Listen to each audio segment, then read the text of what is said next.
It's Thursday, July 2nd. Let's take a look at a key development in Korea's industry sector. We're doing a deep dive into Seoul Economic Daily's reporting today. And the mission for you listening is to decode whether Korea is entering this massive coordinated industrial expansion cycle. Right, and we really need to figure out how these local bottlenecks might, completely shift global competitive positioning. Because when you look at the data coming out of Korea right now, especially for those of you tracking the KOSPI, it isn't just one sector spiking. Exactly. It's semiconductors, shipbuilding, and renewables all hitting these massive structural inflection points at the exact same time. It's an unprecedented scale of ambition, but it's hitting a very physical wall. Right, which brings us to the biggest bottleneck, or, well, the dirt, I guess. Samsung and SK Hynix are planning this 800 trillion won, that's roughly 571 billion US dollar semiconductor cluster in Gwangju. Which is the largest planned industrial investment in Korean history, by the way. Yeah, but it's like buying a massive new mansion and realizing you only have, a postage stamp size lot to put it on. With full government backing, how is just finding the land causing a bottleneck? Can't they just clear a path? You would think so, Yeah. but advanced semiconductor manufacturing requires a hyper-specific type of real estate.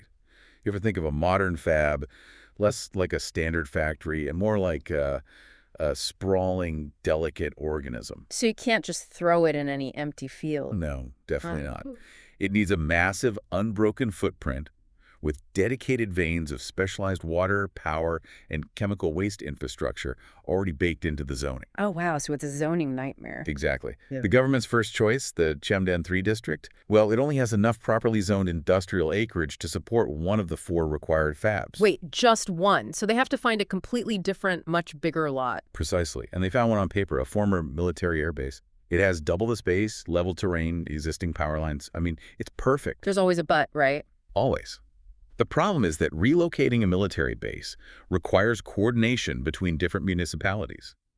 Right now, there is a bitter intermunicipal dispute over who absorbs the relocated base. Local politics getting in the way. Yeah, and that friction threatens to delay breaking ground by 2 to 3 years. 2 to 3 years. I mean, in the chip world, that means missing an entire technological generation. If I'm a global supply chain strategist, this domestic political fight is effectively deciding when non-Taiwanese advanced memory capacity actually reaches the global market. That is the core issue. It's a prime example of execution risk.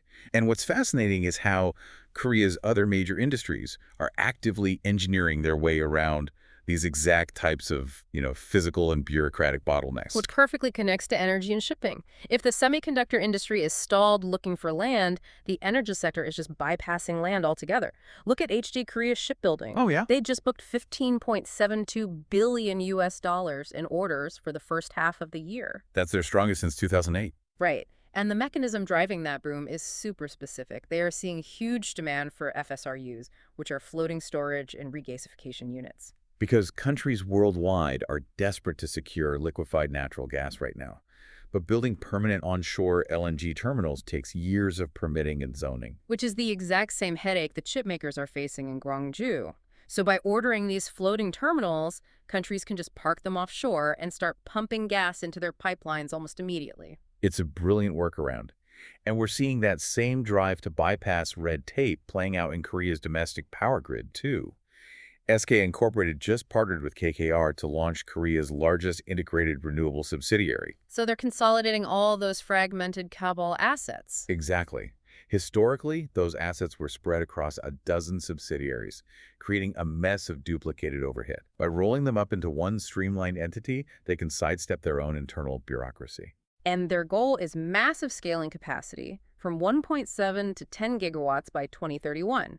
It feels like every sector is just finding ways to trim the fat. Even in batteries, Samsung SDI optimized enough to narrow its first quarter operating loss by 64%, down to 111 million US dollars. Right. So when you synthesize all these moves, the overarching theme is clear.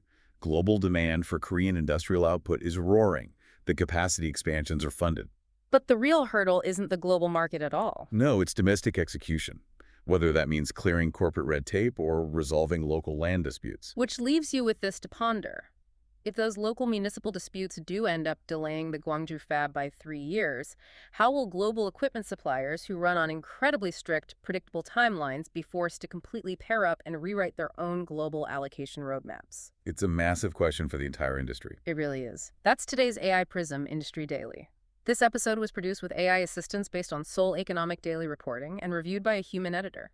AI PRISM is a 1 IFRA award-winning series. We'll be back tomorrow.